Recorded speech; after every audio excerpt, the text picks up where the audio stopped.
تو کرو نا، ہم ہموطن گوش ہیں۔ ہارون نے بڑے دلنشیں اور محبت بھرے لہجے میں کہا، بات یہ ہے کہ میں آپ سے۔ اجالا بات کرتے کرتے ان کی شوخ و شریر اور دل فریب مسکراہٹ سے بوکھلا کر خاموش ہو گئی۔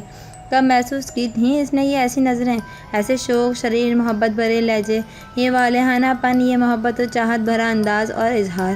وہ بہت نروس ہو رہی تھی ان سے، جبکہ ہارون اس کی کیفیت سے محفوظ ہوتے ہوئے اسے اپنائیت بھرے لہجے میں بولے، ارے کہو نا، تم تو بہت بہادر لگی تھی مجھے پہلی ملاقات میں، اب اس قدر گھبرا کیوں جاتی ہو مجھ سے بات کرتے ہوئے؟ کیا آپ نہیں جانتے، میں نے پہلے بھی جو جانا تھا وہ پیار کے بجائے غصے اور نفرت کا اظہار نکلا، اس لیے اب میں کچھ جانتے ہوئے بھی کچھ جاننا نہیں چاہتا۔ ہارون کا لہجہ بے حد سنجیدہ تھا، وہ اپنے رویے پر شرمندہ ہو گئی۔ ہارون میں آپ سے وہ لفظ ڈھونڈ رہی تھی، زبان ساتھ نہیں دے رہے تھے، عجیب مشکل آن پڑی تھی کہ اب جب کہ وہ ان کی معافی مانگنا چاہ رہی تھی تو عمر بھر کا بوکھلاہٹ اور گھبراہٹ جیسے آج ہی اس پر حملہ آور ہو گئی تھی۔ وہ چاہتے ہوئے بھی کچھ نہیں کہہ سکی۔ دل تو چاہ رہا تھا کہ تم مجھے پکارتی رہو اور میں سنتا رہوں، مگر خیر چلتا ہوں۔ ہارون نے محبت سے اسے دیکھتے ہوئے کہا تو میں بے اختیار پوچھا، آپ کہاں جا رہے ہیں؟ ایک ضروری کام ہے۔ ہارون اس کی بے اختیاری پر خوشی سے مسکراتے ہوئے بولے، واپس کب آئیں گے؟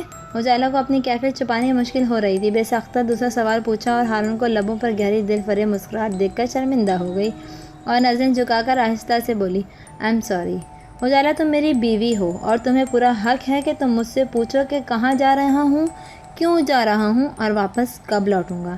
ہارون نے اس کے چہرے کو دیکھتے ہوئے محبت بھرے لہجے میں کہا۔ وہ خاموش رہی تو انہیں نرمی سے کہا، تم اندر جا کر آرام کرو اور اطمینان سے سوچو کہ تمہیں مجھ سے کیا کہنا ہے اور کس طرح کہنا ہے۔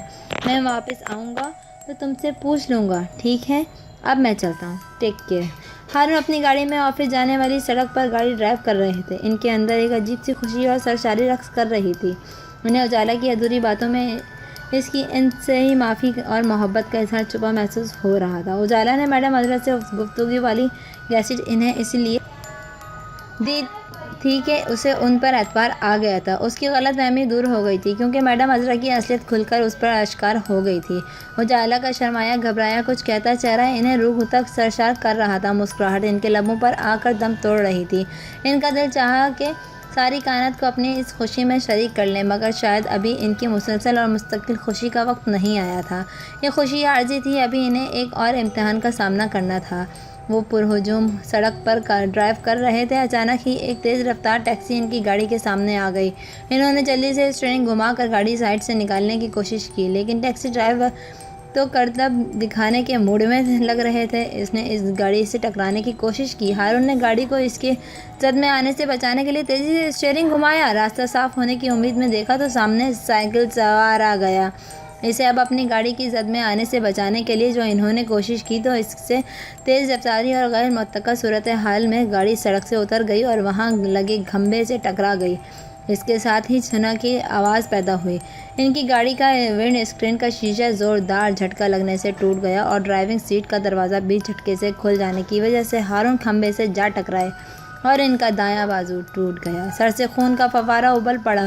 وہ نیم بے ہوشی کی حالت میں تھے کہ لوگ جمع ہو گئے اور انہوں نے انہی کی گاڑی میں ڈال کر ایک شخص کا قریبی ہسپتال لے گیا اور ان کے بتائے ہوئے نمبر پر ساجد کو ان کے ایکسیڈنٹ کی خبر دے دی۔ ساجد خبر ملتے ہی ہسپتال پہنچ گیا۔ وہ بہت پریشان تھا۔ ہارون کی سر پر پٹی باندھی جا چکی تھی اور ڈاکٹر امجد نے اس کے بازو کی ہڈی صحیح جگہ سیٹ کر کے پلاسٹر چڑھا دیا تھا۔ ساجد عبدالامجد سے ہارون کی حالت اور رپورٹس کے بارے میں تفصیلی بات چیت کرنے کے لیے پرائیویٹ روم میں آ گئے۔ ہارون بیڈ پر سو رہے تھے شاید۔ ہارون ہارون ادھر دیکھ، ساجد نے اس کے رخسار تھپتھپاتے ہوئے انہیں پکارا۔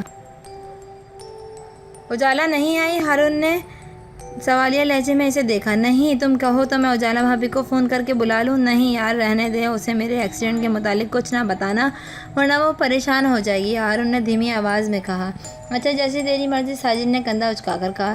ساجد نے گاڑی ہارون ولا کے گیراج میں بند کرا دی تھی۔ اجالا اندر ہی تھی، اسے بھنک تک نہ پڑی کہ باہر کیا ہو رہا ہے۔ ساجد نے آمنہ بیوی کو رازداری سے ہارون کے ایکسیڈنٹ کا بتا دیا تھا۔ آمنہ بیوی تو ماں جیسی پیار کرتی تھیں۔ ان سے یہ خبر سن کر بے حد پریشان اور بے قرار ہوئیں اور وہ ان کے لیے پرہیزی کھانا پکایا اور گلو چاچا کے ہاتھ ہسپتال بھجوا دیا۔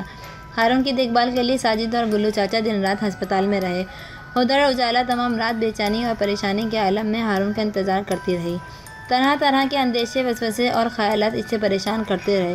نیند بھی نہ آ سکی اور فجر کی نماز میں اس نے دل کی گہرائیوں سے ہارون کی سلامتی کی دعا مانگنا شروع کر دی۔ Thank you friends. آگے کی اسٹوری سننے کے لیے please subscribe my channel and bell icon کا بٹن دبانا بالکل نہ بھولیں۔